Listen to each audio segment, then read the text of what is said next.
এতিয়া কেনে লাগিছে লক্ষ্মী? তুমি জগতৰ মাতা হৈ যে ঘৃণনীয় কৰ্মত লিপ্ত, এতিয়া তাৰ প্ৰতিফল ভোগ কৰিবলৈ সাজু হোৱা। ভীষণ দৈত্য স্বজন কৰি আমাৰ সৃষ্টি ধ্বংস কৰিবলৈ গৈ এতিয়া নিজেই লজ্জা নিবাৰণৰ বাবে সৌ মহাসাগৰত ডুব যাব লাগিব।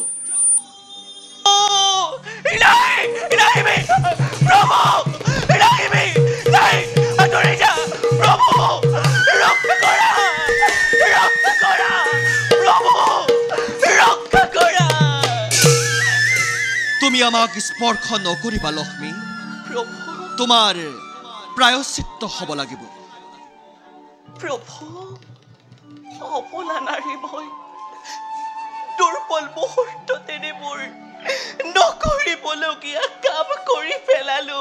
মোক ক্ষমা কৰক আৰু সেই দৈত্যৰ হাতৰ পৰা মোক ৰক্ষা কৰক।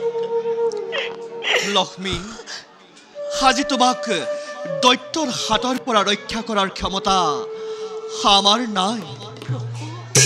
আজি দৈত্যৰ আগত আমাৰ সুদৰ্শন চক্ৰ, লক্ষ্মী, সুদৰ্শন চক্ৰ সাধাৰণ অস্ত্ৰলৈ হ'ল পৰিণত। গতিকে লক্ষ্মী, তুমি এতিয়া দৈত্যৰ পত্নীত্ব গ্ৰহণ কৰাৰ বাহিৰে সৈন্য আৰু একোৱেই উপায় নাই। প্ৰভু, আপুনি আজি এনে বাক্য কৰিছে উচ্চাৰণ? আমি উচ্চাৰণ কৰা নাই লক্ষ্মী। প্ৰভু, দৈত্যই আজি জগতবাসীক উচ্চ স্বৰে চিঞৰি চিঞৰি কৈ গ'ল, কি বুলি প্ৰভু? লক্ষ্মী তাৰ একমাত্ৰ পত্নী। নহয়, মই দৈত্য পত্নী নহয়, জগতবাসী মই নহয় প্ৰভু।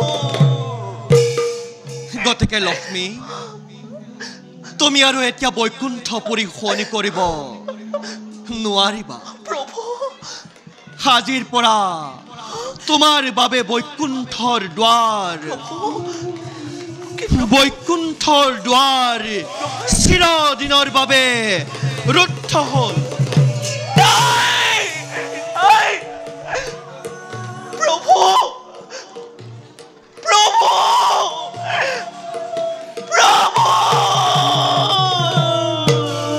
তুমি চৰিত্ৰহীনা।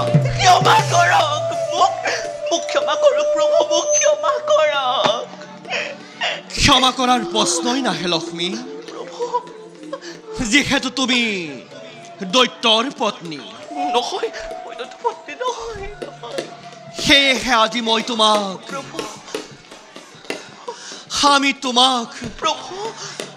আমি তোমাক পৰিত্যাগ কৰিলো।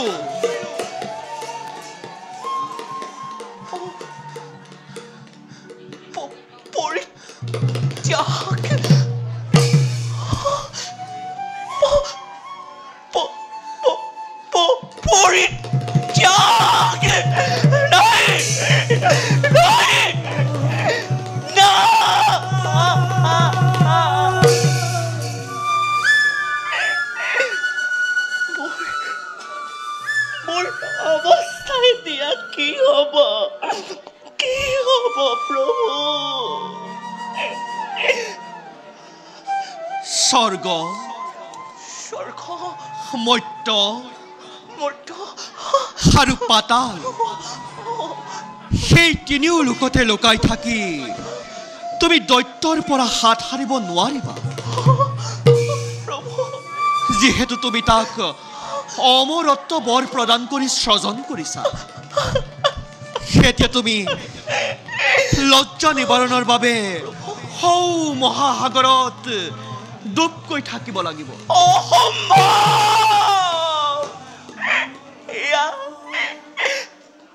আপুনি কেনে বিধান দিছে? মোক পৰিত্যাগ নকৰিব,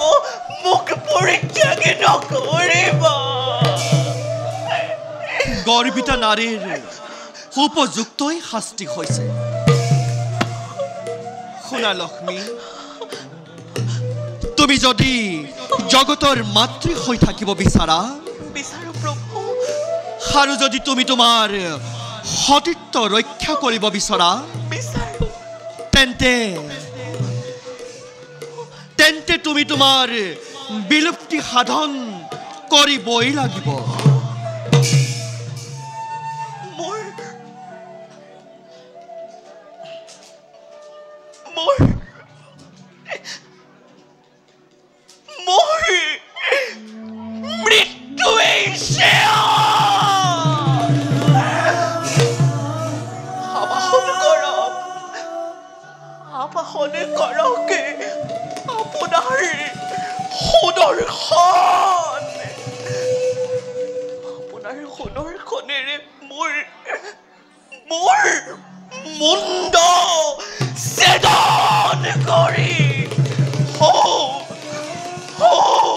মহাসাগৰতে পেলাই দিয়া।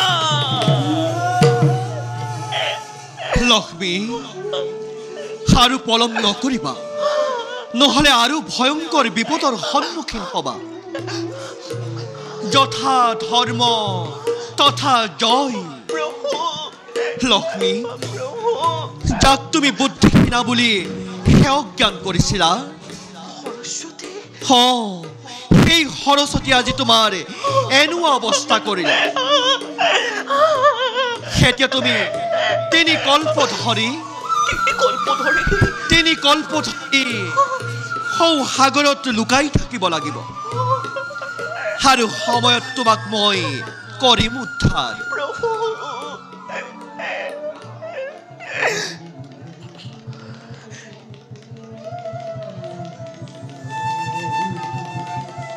হে জগতবাসী, চোৱা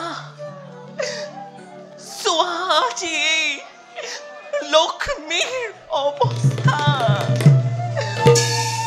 যি লক্ষ্মী এদিন প্ৰভুৰ সৈতে সেই বৈকুণ্ঠপুৰী শুৱনি কৰি আছিল, সেই লক্ষ্মীয়ে আজি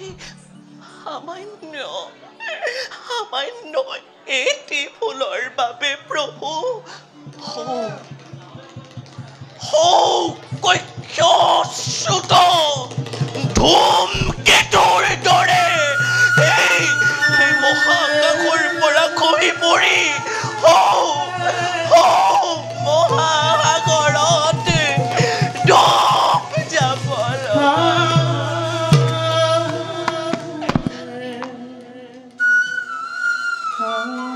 দেৱৰ্ষি, দেৱৰ্ষি, দেৱৰ্ষি, দেৱৰ্ষি,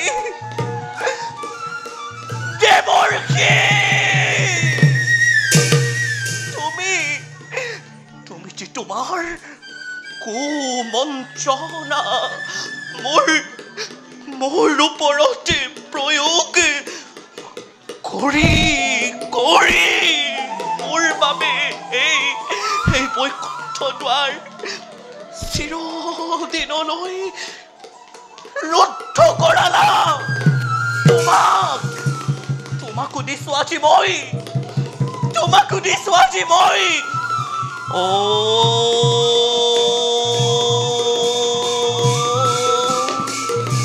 মহা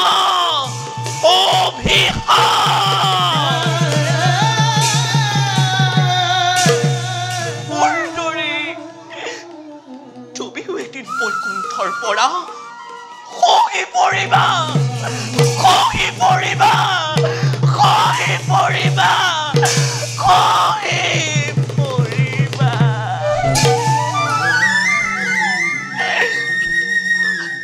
প্ৰভু, মোৰ মুক্তিৰ সময়ত উদ্ধাৰ কৰিবলৈ নাপাহৰে প্ৰভু। অন্তিম সেৱা কৰিব গ্ৰহণ। বিদায় দিয়া প্ৰভু।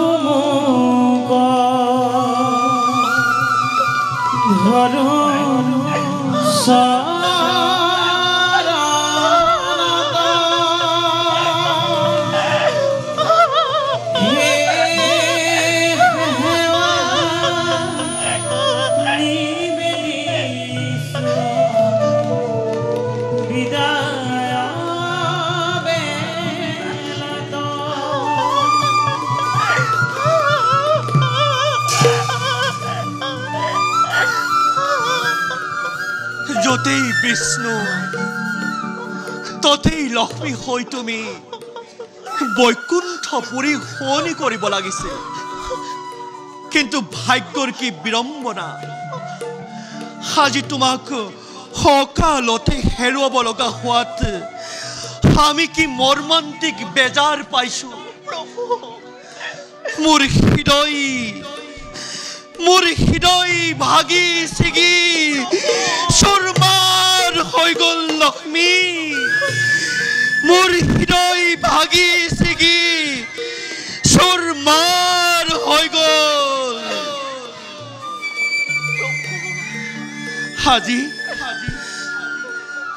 লক্ষ্মী হীনা বৈকুণ্ঠপুৰী আৰু কিছুদিন খালি হৈয়ে ৰ'ব প্ৰভু যোৱাৰ আগতে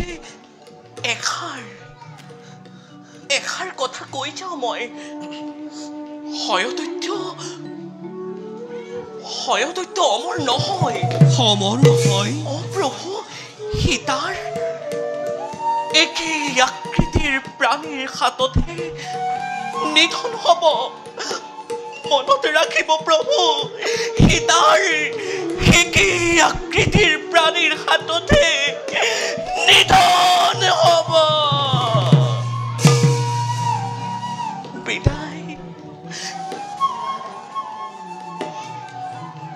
বিদায় প্ৰভু বিদায়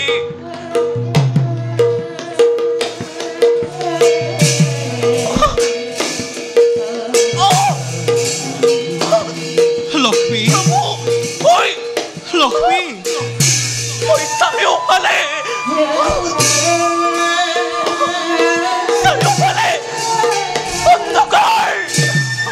অন্ধকাৰ দেখিছো লক্ষ্মী মোৰ কণ্ঠ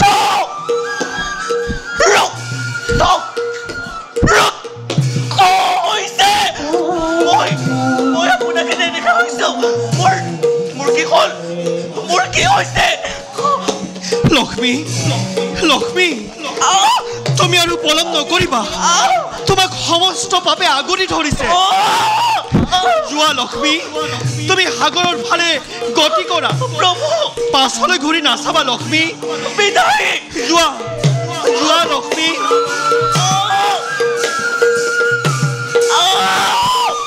বিদায় দেখা